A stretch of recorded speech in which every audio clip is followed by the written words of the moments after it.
everyone. Welcome to Billy's Bubble here on Drum Talk TV. My first guest of 2026 was a guitarist before becoming one of the greatest drummers of the day. He's been with the legendary rock band The Who for the past 25 plus years, and in between has toured with Oasis and his own band, Shh, among many others. When I was doing my research, I didn't realize how many others there were. We're speaking today via Zoom from overseas to talk about the upcoming one-man show on February 20th at the Gramercy Theatre in New York City. Let's welcome Zak Starkey. Thank you, Billy. It's very nice to be here. It's a pleasure to have you. I know you stay quite busy. Well, not since March. Yeah, we'll get to that later because I don't want to hop too much on that. And Hey, they're my friends. We're still friends. We make light of it now. It's fine to talk about anything. I can talk about anything, Billy.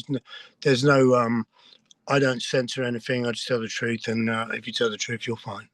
yeah, and you know what? You brought so much to that band, and everyone. I was very happy to see when it did happen. It was kind of a shock to a lot of people, but on social media, just about everyone, was sticking up for you and they were on your side. So I was very happy to see that because you were the perfect drummer for that band for all those years. There was no ifs, ands, or buts about that. And also, I felt I was being abort. Well, at the first time, I was about to release a single of my group, Man to the Cosmos. Mm-hmm. It's a very light-hearted, zany record with Noel Gallagher on it. And the promo video we'd been dropped by our label, so I had to make it with my kids' toys. So it's really light-hearted, really funny, crazy. Noel said it's the craziest, like this is the most violent thing he'd ever been on. And I didn't want to be seen to be moping about the Who while trying to promote that. So I made it public that I was not in the Who, but I made light of it, right? Because I didn't want to say it in the interview, and then the interview get, when I'm promoting my record, Right. And so I made light of it, and then I got a call saying that, I know we said we weren't going to talk about this, but I got a call saying if I wrote a public apology admitting that I dropped a couple of beats. It's like James Brown, like public apology and a check for 200 grand, so I did that willingly because I love that group and I do anything. I don't care. I run naked in the street, give them my fucking job back, and I got rehired, and then a week later someone changed their mind and they fired me again and told me to say I was leaving, and then I didn't because I wasn't leaving, and so then it was announced I was leaving, and I'm not having people walk all over me. It doesn't matter who you are, Right. So I was vocal about it, and that caused it to go a bit crazy, but You needed to get it off your chest, though. You had to get it off. I needed the truth. That Right. was the truth. Right. Not the truth, not their truth, because their truth was not the truth. Right? Because I didn't leave. And then after about another 2 weeks, no one knows this, but I got hired again by Roger. Right? So, and then an article came out, which I'd done weeks before, where the last interview for my single, the Daily Telegraph, said they arrived and they said, "Oh, we watched the gig on YouTube, man." Wasn't you, was it? Sick of talking about sound problems. I went, look, he got it wrong, I got it right. And when that came out, I got fired for the third time. It's them two guys are the Who. Right. Right. And them two guys, I've said it before, and I said, and I mean it in a loving way. They're insane. And if they weren't insane, you wouldn't have Quadrophenia. You wouldn't have Live at Leeds. You wouldn't have any of it. Because the other two guys were fucking insane too. Right? They're the Who, They had addiction to friction. Right? And if without that, there would be no art. Right. There would be no reason. There'd be it just wouldn't be the Who, you know. Look at the Kinks. The Kinks are just as bad. I know. But at least they do it to each other. It was like when I first played with the Who, right? Because I started playing with John Entwistle when I was 14 years old, right? He jammed at a party and it was obvious. It just went like that. Kaboom! Right? And then he used to come watch my band and try and get me to leave and join his band. But I was young and I was young and I was loyal and I used to say no, you know. But then when I was 19, he came back again and I joined his group and it was just like, it was so easy to play together. We just locked and we could do all that. The only thing he complained about was my fills weren't long enough. Wow. Right. And then we used to play parties and stuff. And then Roger hired me when I was 17 to play a solo on Under a Raging Moon. Yep. Right. So that's like 83, April. Right. We go. Yeah, that's going back. We go. I'll go back with John to 1980. We started hanging out, you know, and playing at every party. If there was a jam or a party band, we would get up and like invade it, you know, because we wanted to play. And then I went and lived with John for 14 months, Monday to Friday, at his country house when I was 19, to record the Rock album. It didn't come out for a decade. Sorry, my phone rang. I just and that was incredible. Like, you know, living with John Entwistle, probably the most eccentric man in rock. Now, I'm sure there are others, but musically, was it because you played along to Who records that you gelled with him so well? I don't think so, because when I used to play along to Who records, right, I used to do it with a boombox behind me, or like, you know, and this is in the 70s, it's not that great, or the stereo on, you know, and Right. I could hear Pete more than I could hear anything else, and the vocals. Right. But I listened to the Who a lot, so I just did my own version. I did what I thought Keith would be doing, right? And then like, you know, like something like The Real Me, you'd sit there and listen to it over and over because the drums are so, they're like, you know. You ever seen that Tanglewood show, 1970? You ever seen that? No, the Live at Leeds, of course. That's when I first realized how powerful. Tanglewood live show, 1970, is Keith Moon's greatest performance. I gotta look that up. It used to be a bootleg, and John always used to complain because, like, you know, because it only shot from the edge of Keith's kit over to Pete, and John wasn't in it, you know. But now I think they got a full thing. And I hope it sounds better. But Keith is like, he can't do anything wrong. It's fantastic, absolutely fantastic. And then I think his last really great performance, I think, was Sparks on the Tommy soundtrack. That is something else. That is like, wow, you know. All right. You know. So and then, now let's clear something up, because I know he was like an uncle, because, you know, that friends with dads, a lot of us call like you know, family members. They're like they treat us like they're family members. And I know he was like Uncle Keith to you. Was he your godfather? not officially. Right. Okay. Because I know it was always said throughout the years that he was your godfather, but he was my babysitter. Your babysitter. Yeah. What a babysitter! That's great. I love it. I love it. Quite honestly, I'm glad nowadays you need to, like, you know, have some kind of certificate for that shit. But, you know, hanging out with him definitely taught you, I'm sure, life lessons. Yeah. Yeah. Yeah. And we never sat at a drum kit together ever. But I would stay at his house and drink Heineken, and we would listen to the Beach Boys. Wow. And then we would listen to the Beach Boys, and then we would listen to the Beach Boys, right?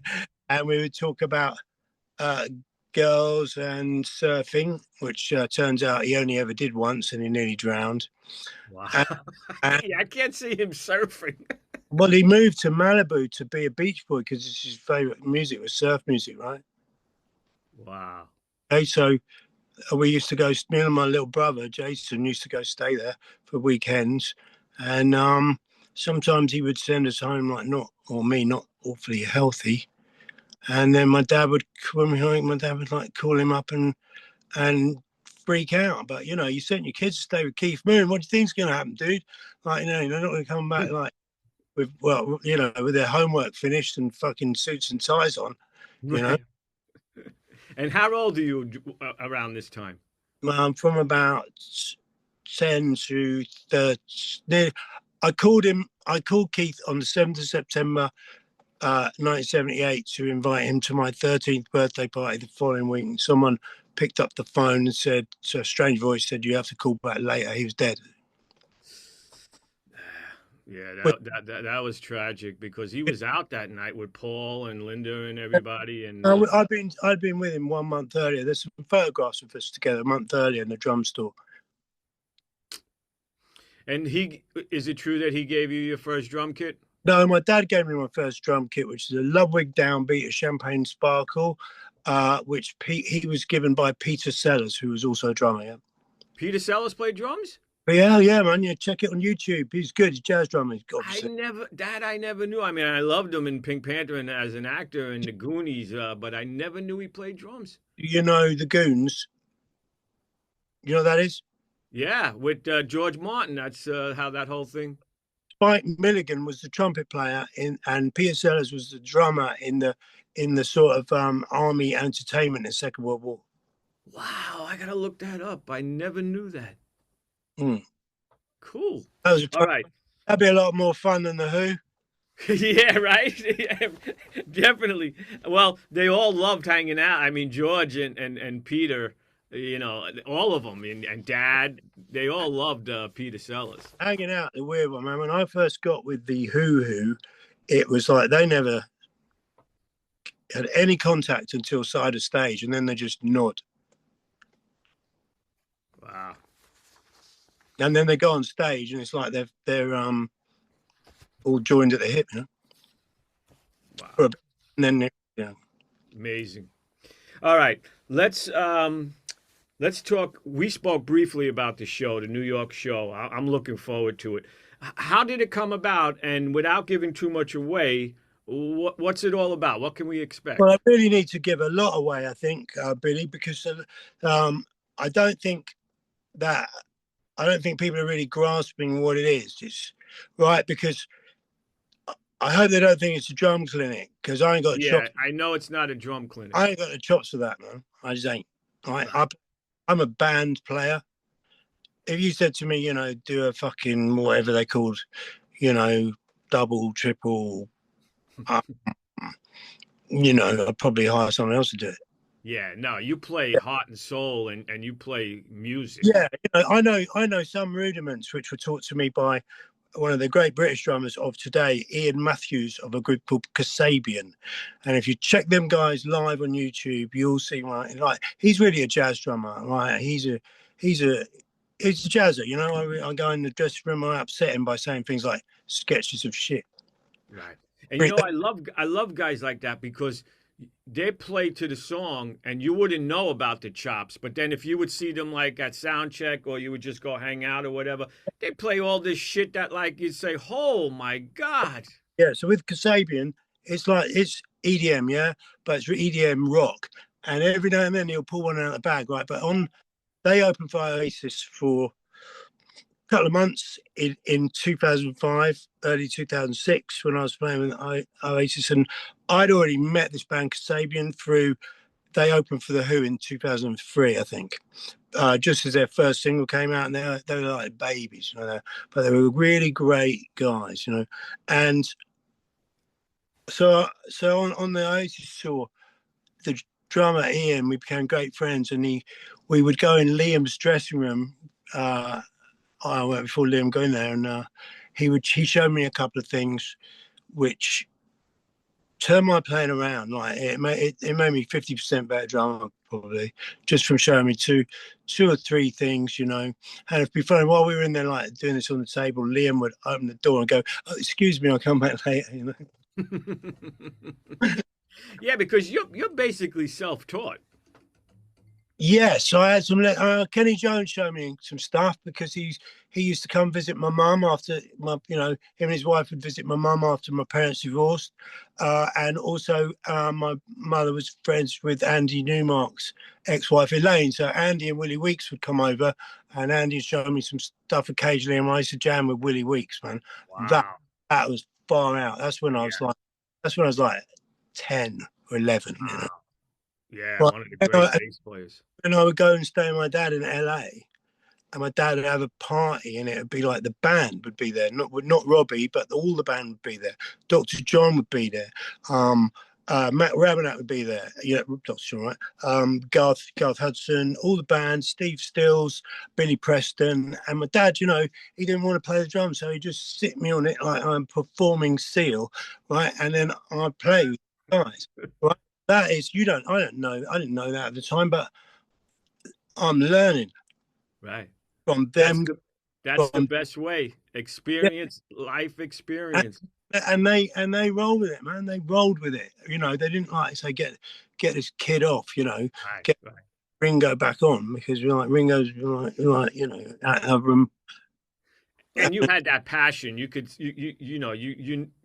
they could see that you had that passion. You wanted to play. Well, yeah, I know. My most secure place in my world is the stage. It's the only place I really feel safe.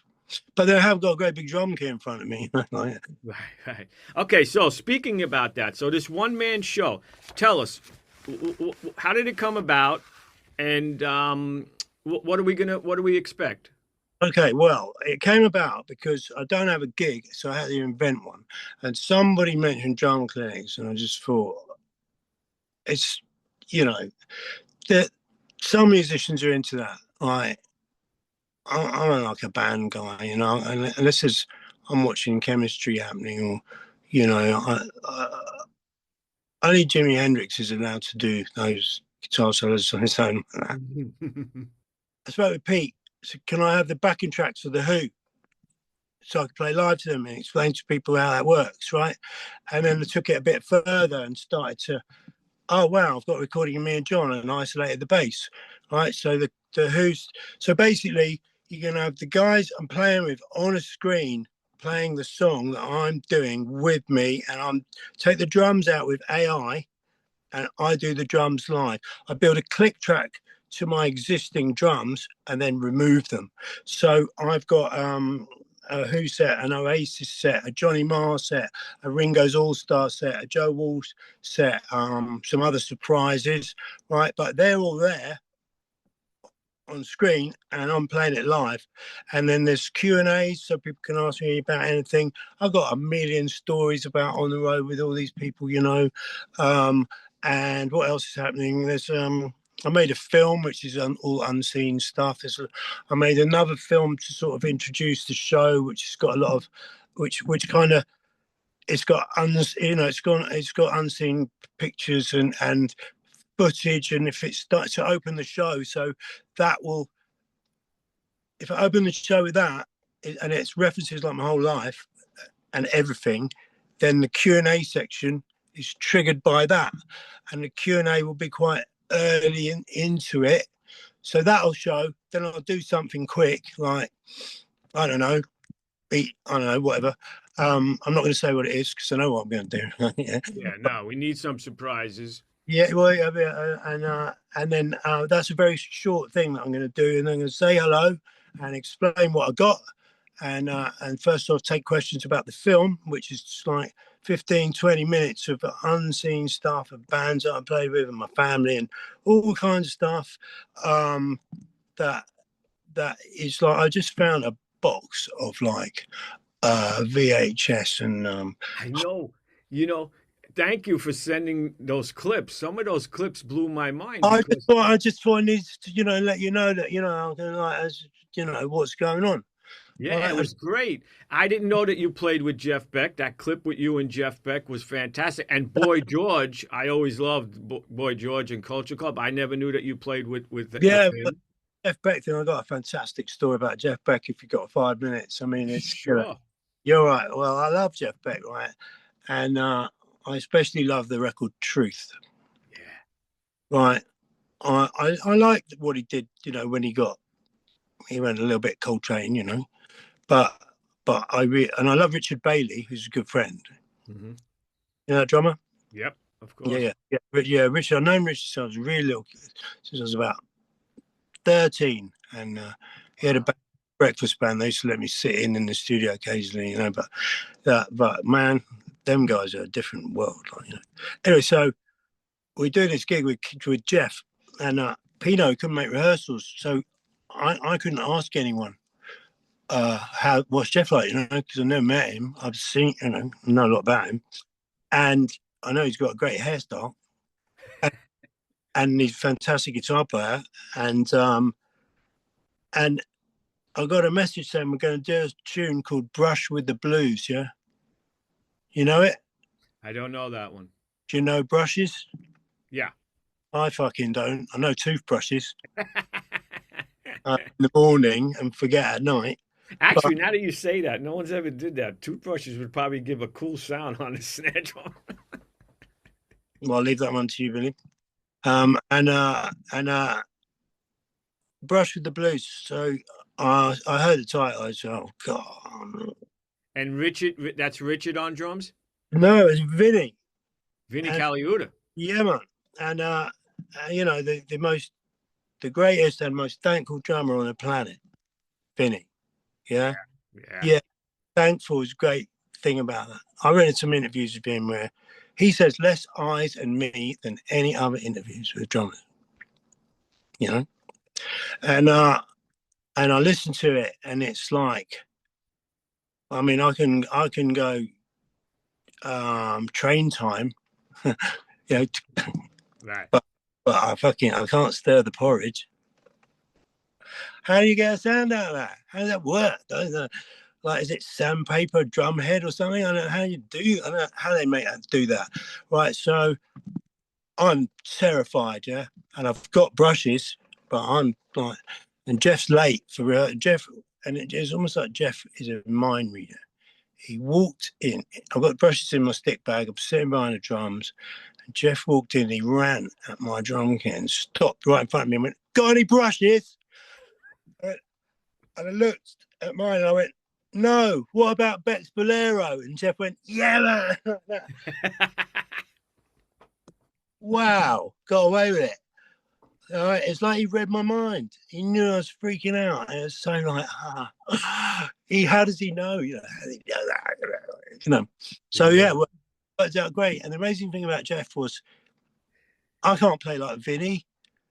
I can play like me. You know, I can only play like me. And Jeff adapted to me. It was fucking great. If you listen to the version his band does and the version we played, they're like so different. But Jeff just adapted. Right. He just wanted. As we walked on stage, Jeff said, "Oh, we forgot to work out any endings. Don't worry, it'll be fine." He just wanted to play, you know. Yeah. And before the show, I got called to a meeting in his dressing room, and he just wanted my hairdresser's number. Wow. So, yeah, and we just wanted my hairdresser's number. That was the meeting. Who does? Who does you? Yeah, no, that was great. And then you and your wife won a Grammy, right, for producing and engineering a reggae album, Toots and the Maytals, right? Yeah, take Toots and the Maytals, Got to Be Tough, best reggae album. Reggae music, when I was a kid, wasn't called reggae music. It was called music, right? It was, you'd watch Top of the Pops on TV. Yeah, it was just music, right? We didn't have genre. It wasn't like genres, and it wasn't all these crazy charts that have made music almost like segregation. You know, where people just listen to this chart or that chart. It's fucking ridiculous. I don't, you know, it's just like, you know, what happened to eclectic? And so when I was a kid, it's like, you know, my mum had she had Catch a Fire, and she had you know, the live Wailers, and she had Funky Kingston, which is my two favorite Jamaican records are, thanks Steve, appreciate that, thank you, are Funky Kingston and another record called Best Dressed Chicken in Town by Dr. Alimantado, which is almost like, if this guy was at Woodstock, it's like so trippy, Anyway, so and then obviously the Clash arrived, and the band called the Ruts, and Johnny Rotten, who Sex Pistols probably still my favourite group ever, right? Because they were my group. They didn't come from my parents' source. I used to mine my parents' records. Right, right. And Mark Bolan was my favourite artist that got me into music, right? But Sex Pistols were mine. Right. The Damned were mine. Right. It's different, It's like, this is mine, not yours, Like, yeah. Right. And Johnny Rotten was bigging up reggae, and it just reinforced it. And then my dad gave me a copy of A Man in the Hills by Burning Spear, which is heavy record, man, really heavy record. Rasta used to live in the hills because they were being persecuted and culled and murdered, executed. Yeah, that was a crazy scene. You're very. I mean, so anyway, always big fan of Jamaican music, and 2012, me and my wife went to Jamaica because we wanted to find Toots, because we loved the Funky Kingston records so much. Like, let's go find Toots. And the last few days we were there, we met Toots and saw him do an acoustic show. And the welcome we got was just like from him and his family and the band and everything. It's just so great. And then after that, I got into Peter Tosh. And Peter Tosh was in the Wailers, one of the three Wailers. Mm-hmm. But he was the most militant, and he had a big hand in writing Get Up, Stand Up, and he never sat down again.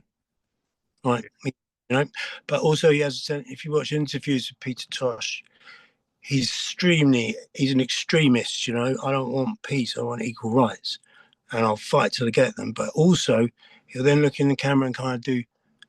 Say something like funny, and then you look at the camera and go, I'm pretty funny too, aren't I? Right. And I just got to love this guy, and I got to love the way that he would fight for human rights. Yeah. But he also got a fucking sense of humor too, and also, and his hobby was riding a unicycle around Kingston. That's far out, isn't it? And so really got into this guy, and then we were making a record for Teenage Cancer Trust of covers that influenced our group Shush with my wife. Mm-hmm. It was going to be for Sirius, and we were going to donate Sirius XM in New York, and we were going to donate it to TCT. And we got the rhythm sections rather than just do like a radio show where you play all your favorite records, your influences. We got the rhythm sections from the groups we were influenced by. So we got Paul Cook, Glenn Matlock from the Sex Pistols, and we recorded. We also had a different producer every day. We had Chris Thomas, the original producer, Nevermind the Bollocks, came and produced that, and he hadn't seen those guys since they made Nevermind the Bollocks. Wow. Right, and I picked two songs, my favourite two, which Problems and Satellite, and Glenn and Paul argued about which one. They're arguing, because they never played outside the Sex Pistols before together. Wow! I spent a day in a pie and mash shop talking them into it, right? And in the end, Chris Thomas just went, "Let's do them both. Problem solved." There you go. Nice. So we also had Dave and Segs from the Ruts. You know the Ruts? Mm-hmm. Yep. Yeah, one of the greatest new wave rhythm sections ever. Still are. We had Darren and Simone from Primal Scream. Kenny Jones came down, played Tin Soldier. Wow. Em from Oasis came, played organ. Who else? Now, what's the name of this? What was this for? So people can look this up. It's called Shush, SSHH. Issues. Because all bands have them. Nice. The money goes directly to Teenage Cancer Trust. The Who. That's beautiful. That's one. Right. Thank you. And this year is the 10th anniversary of that record. Wow. And so we also had Gil and Twiggy. Wow. Right. Now, I didn't know Gil. I didn't know Gil wrote how to play ska and reggae drums books. Did you? Ska and reggae. You know about Gil? No. Gil Sharon from No. Man. He wants, you know, like, I don't, what do they call when you can read drums. I don't know how to do that. Oh, you mean reading charts? Yeah, he writes books on how to do reggae, ska and reggae drumming and calypso and all that, all that, right? And I was talking about Peter Tosh, and then 5 minutes later, Gil just went, go tell me the phone, and it's a guy called Santa Davis, who was Peter Tosh's drummer in Word, Sound and Power, and I couldn't believe, man, it's Santa. Oh, fucking hell, it's Santa Davis. Now, Wow. Santa Davis was in a group called the Soul Syndicate. Soul Seekers, I know them. Right, Were yeah. you into Sly and Robbie? No, wait a minute. Right, so you got Carly and you got Family Man, yeah? Right, rhythm section. Now you also got Santa and Fully from Soul Syndicate, who played on as many records as Sly and Robbie did, but just before them, yeah? They come up just before them. Sly and Robbie, the youngsters, right, in the game, right? They were the last great rhythm section, right? They played on 11,000 cuts, man. Right now, so yes, so we started doing gigs with the Soul Syndicate in LA, but while making that record, we made Get Up, Stand Up, Peter Tosh version, different, it's very aggressive version, and musically very different. And we made a video for it while we cut it at Sunset Sound, and in Jamaica, the curator of the soon-to-be opened Peter Tosh Museum in Kingston saw our video and invited us to go and close the show with it. And then they invited us the next year again to do it. Nice. Right. Now that's 2017. And before we left, we were playing shows with the Soul Syndicate in LA, because that's where they all live. We call it the Shush Syndicate, yeah, because she's a singer. And so I mean, where am I going? So we're teaching them. I love Peter Green's Fleetwood Mac. You know, I played on the tribute. Me and Mick Fleetwood double drummed all night. Yeah, and we were teaching the Soul Syndicate how to play like Rattlesnake Shake and Green Manalishi, things like that. And I had an idea for a record, red, gold, green, and blue, which would take American blues lyrics and record them in Jamaica with the descendants of slaves. Yeah, pretty obvious, isn't it? Like the two genres are shackled in slavery, right? It's such an obvious idea. I couldn't believe no one had thought of it. And also, we packed up a studio, moved to Jamaica. Took a long time to find premises, and Chris Blackwell helped us. But every Jamaican artist who I approached to do this project just went, yes, too much choice, you choose for me. Wow. I had a short list, 400 songs, man. Yeah, really. It's and it's nice that you learned the culture and the history, and that makes it more passionate. And I remember, reggae. I think one of the first was the Clapton, "I Shot the Sheriff." Everybody thought that was Eric's song, and then they found out, it's Bob Marley. Yep. That's amazing that Mom turned you on to all that stuff. And I know Mom was a big. You used to rehearse it. What's amazing, Billy, is that we got invited to Jamaica, and then we got invited back. And then while we went on the second time, everybody was into our idea and wanted to be involved in it. And then we had a studio in a disused jewelry store in a shopping mall, and it became a scene. Like Sly Dunbar would be, I'd walk in and I go, "Hey Sly, what you doing, man? We're not trying drums today." He goes, just want to hang out, man. This is going to be the next Studio One. I'm going to make you a sound that's new and right. And it became like all these amazing people like Danny Livingston and just anyone would just stop by. It was like it Wow. was a scene, you know. All the greats. Yeah. Oh, that's I, incredible. we cut 80 tunes with Sly and Robbie, or if they were on tour for a short while, because we were there 4 years. Do you know Horsemouth Wallace? You know who that is? No. Leroy Horsemouth Wallace.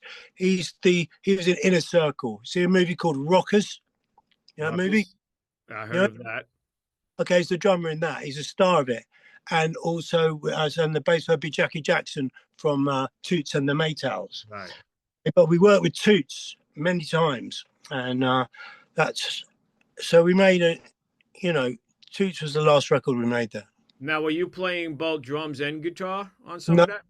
proud to say, on the 80 tracks before Toots, I played guitar, and there was a band leader on and producer usually on 79. And then I had an idea for a song I wanted to cut, and only Sly wasn't there. And I said to Robbie, "Oh, Robbie is like our best friend there, you know. He's like our rock." I said, "Oh, Robbie, we can't do it. Sly not here."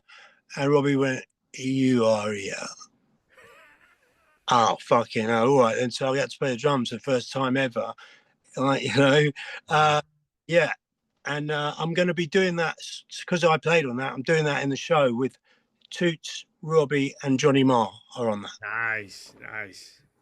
That's cool because I don't think a lot of people know about that side of you. No, they don't. That we lived in Jamaica 4 years, started a studio, became friends with like the, you know, what do they call that thing? Like the, you know, the just the greatest reggae artist that ever, right? And unfortunately, they're all fucking dead now. You know, and that's the sad thing, is that we made all these records, and then we talked with Live Nation about doing the Trojan Jamaica review, where we'd go out with Simon Robbie as a rhythm, yeah, and U-Roy. We make a record with U-Roy, who invented rap in 1969 in Kingston, right? And Big Youth, who was the follow-on from U-Roy, and Bob Andy, who had a hit in America with Young, Gifted, and Black back in the day, and Toots headlining. Wow. And me playing guitar, just doing backing vocals, and then we've been told so many times by a record label, you can't sell reggae in the winter. It's like, what? Because it doesn't snow in Jamaica. Is that where you get that what you get fucking information from? You know, it's just so ridiculous, isn't it? So we booked 2 weekends at Brixton Academy in London for the first ever winter indoor reggae festivals. Wow, that's great. But then pandemic hit, and within a year after pandemic, everyone was dead, man. I'm not kidding. We lost all our friends. We lost all our fucking friends, man. And apart from Sly, still with us, you know, thank Jah. Right. Bless up, man.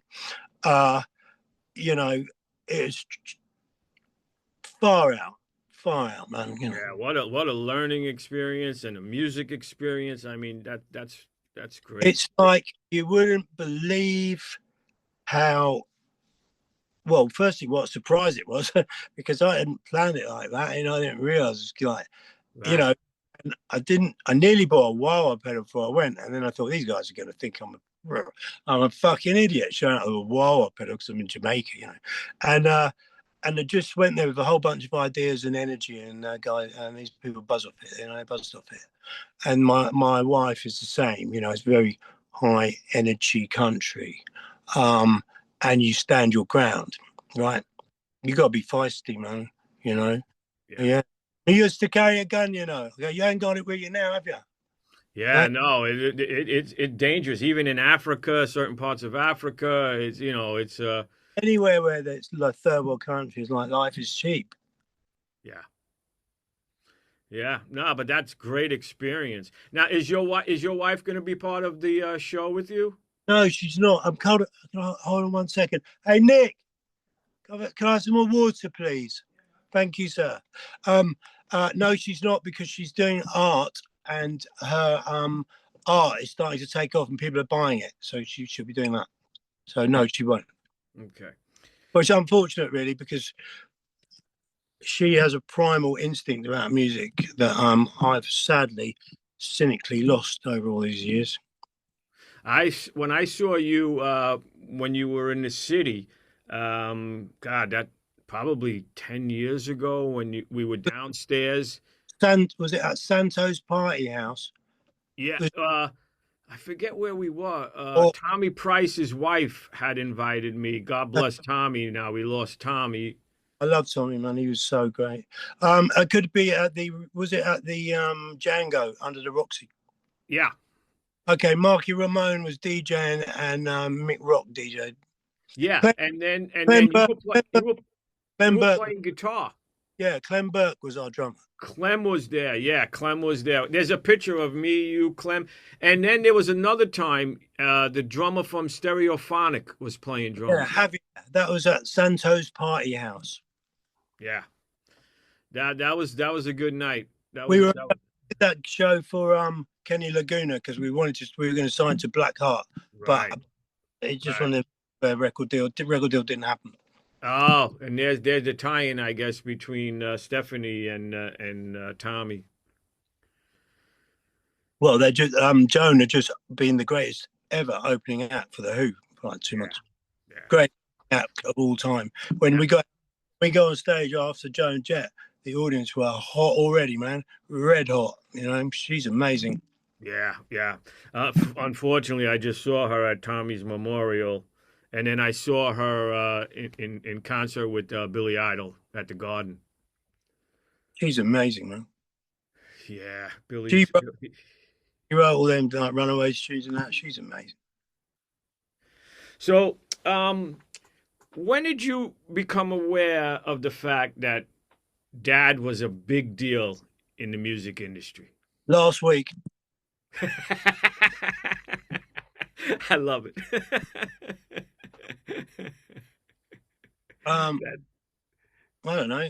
Like, I think I always knew, really, because we get so much hassle in the street, and I used to have to help him like to deface vinyl before they could throw it in the trash or people sell it, because he gets sent every record that ever came out, right? Right. So me and him, when I was like 5 or 6, we'd sit there with screwdrivers and destroy the vinyl, and then it all go in the trash, so people couldn't sell it for a lot of money. Are there any drummers you like these days? Because it's not like it was. Like all these YouTube drummers that are all over, they're good, but it's like, It's like they're too good. You know, they're too good at that, but they don't know about the other bit. Right. The other bit is like, you don't, when you're on your own, you're usually masturbating, aren't you? yeah, exactly. Those terms have been used. Playing with myself. You're playing with yourself. Exactly, yeah, all day long. And like when you know too much, you're doing maths, aren't you? You're doing math. And the younger generation, I mean, you see these kids, they're like 5 years old and they have these chops like that. It's just they're like robots. Because there's something about learning by bouncing off other musicians. right. I don't understand, like, Randy in South Park, right? But that bit where he comes with a Les Paul and an amp, and they're on like the rock band going, they go, that's the fucking load of old shit, Dad. I know. We sound like our parents. It's like that, Yeah, but like, there's nothing like that. There's nothing like doing that shit really loud with your friends in your garage, and being the next Stooges. Where are they going to come from? Will there be one? Right. I just think it's that stupid video game and X Factor and that, and good luck to these kids on X Factor, because good luck to them. I can't begrudge people like not making a living, but and that guitar game was. Noel Gallagher said an amazing thing. It's not a game, and you can never reach the the top level. You know what I mean? Or whatever it is. You know, you can No, reach. those are where the happy mistakes and you play off each other. You know that we still, I'm disappointed the Beatles did that, but you know, it's business. yeah, yeah. Well, listen, I know you're busy. No, I took Bef the talk to you, but it's okay. Before we go, let's talk a little bit more about the show. Mhm. And Okay, well, the show is going to be it's a celebration of music that I've been involved in now since I was 12 or even younger, maybe. I started playing shows when I was 12. Got some recordings of my first couple of bands, which are actually pretty good at, and I was really surprised. And a little bit of video, you know. so this And is like a live documentary almost. kind of, yeah. And with a Q&A, so I'm doing what we're doing. I find this easy, you know. So, and I don't really have any. Oh, don't talk about my dad. Don't talk about this. I don't do that thing. You talk about anything, Right, right? Can't hide from it. It's real. right. So yeah, so it is a bit like a documentary about me with that'll take questions, and there's going to be a special guest, legendary drummer joining for a few questions, and there's I believe they're trying to do a bit of a meet and greet afterwards, Yeah, I and think that would be a good idea. yeah, and I'm really looking forward. I've got so much content. It I don't know what to leave out. I could do like a 3 hour fucking show here. I You know, know that night when we were going back and forth, one video came in and another video came in because you were excited that you found some stuff and you were recording it off the TV. I loved it. yeah, great. Yeah, no, I really have got so much stuff, you know. And once I get, once I get, I'll get got you know, I've got the drum kit just going up now, and I'm gonna get a screen and a projector and start seeing what it looks like myself. So I'll be posting a little bit of that for people who can't understand fucking English, because I've been explaining it on my Instagram over and over and over again of what I'm trying to do, you know.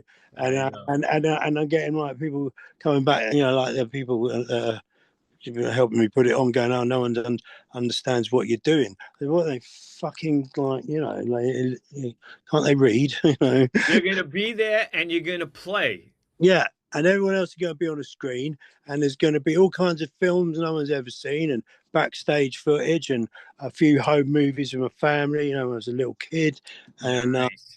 pictures, you know, photographs no one's ever seen from back in the day, and not so back in the day, and just with everyone I work with, you know, um, and just, I think it's going to be pretty interesting. It's gonna be great.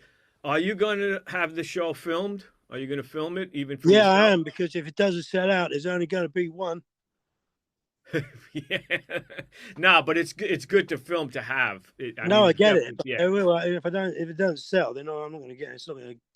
You know, I'd like to tour it, because Yeah. the material. I'm confident in the material. You know, it'd be the first time I've ever played with the Who, and I know what's going to happen. Yeah. Yeah. You Yeah. Yeah. Exactly. know?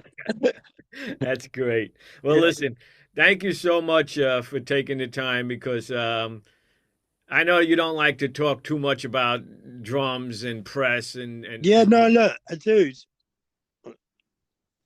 Do I seem like that? no. No. Me and you, we've always spoke. Yeah, like you know, PR is PR. I enjoy it, man, because it's like, well, you know, the job we do, we really enjoy doing it, and and you believe in it, so it's easy to talk about it. If I was trying to sell you a terrible record I made, I knew it's terrible, I wouldn't be talkative. I wouldn't be this talkative at all. You imagine, I'd be fine it. I'll just, in the end, I'll probably go, "Listen, man, it's a pile of shit. Don't even buy it." And people probably would because they'd want to see it. Yeah, yeah, yeah. Oh man, social media. What? So I see now you've been on social media more and more, which is great. I've been on social media because only since I started a record label. I wasn't on it before, and I wouldn't be on it probably. But then I had my own band, and had things to promote. And you've got to do as best you can. But I only do Instagram. I've invited a lot of the New York drummers. They're very excited to see you and meet you. Yeah, great. That's great. Thank you. All right. Well, listen, Billy Amendola, Zak Starkey, thank you so much for this. It's been great. It's been great, Billy. Thank you. I look forward to seeing you. Okay. All right. See you too. Have a great day. Safe travels. Bye.